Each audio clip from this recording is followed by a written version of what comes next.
Hi, I'm Stephen and welcome to Struggling to Succeed. This is week 8 of my 52-week challenge to post a video around the subjects of business, philosophy and personal development. This week we will be discussing a concept called the gap and how to live in the right one. Let's get into it. Choosing the right gap. Well, before we dive deeper into this subject, let me explain the concept for you. This idea, philosophy, concept, sort of mind trick technique comes from a gentleman called Dan Sullivan. I've talked about him before in one or two of my videos and we'll probably talk about him again. This guy is a modern day business philosopher. The concept really fits around the idea that we spend too much time looking to the future, too much time thinking about what we haven't got, and not enough time looking to where we've come from and what we already have. To explain a little further, we tend to always picture ourselves happier in the future.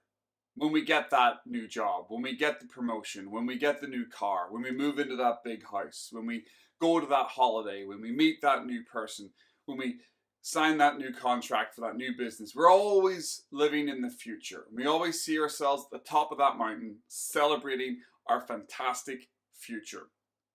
The problem is that if we're constantly looking to the future, it doesn't matter what you achieve. You always end up moving your tasks and your goals forward. So you're always living in the future and you kind of forget to realize what you're achieving or milestones that you have come to as you're moving along. So that is the concept behind the gap, in a sense. We're always living in the future gap. We see ourselves happier in the future, so we never are quite happy in the present moment. And this is where Dan Sullivan's idea and philosophy comes in, is that we're living in the wrong gap. We're living in a future gap. And he says, flip it.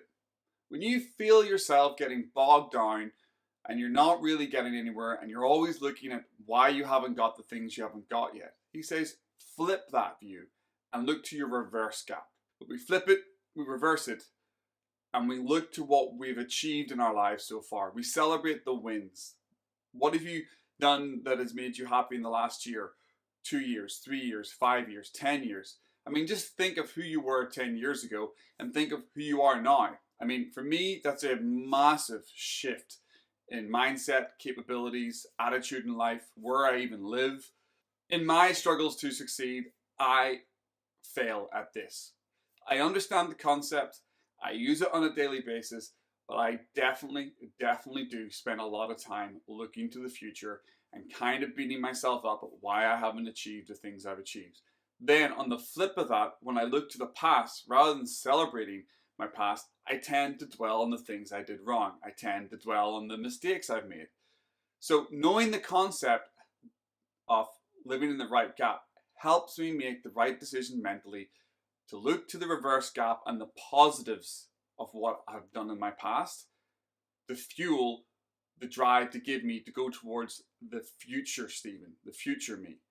This concept, I think it's been a huge help for me to actually understand how I communicate with my mind and how I look at my life and the timeline of my life. And it helps me be in the now rather than dwelling in the past negatively or looking to a future that I feel is out of reach and I'll never achieve.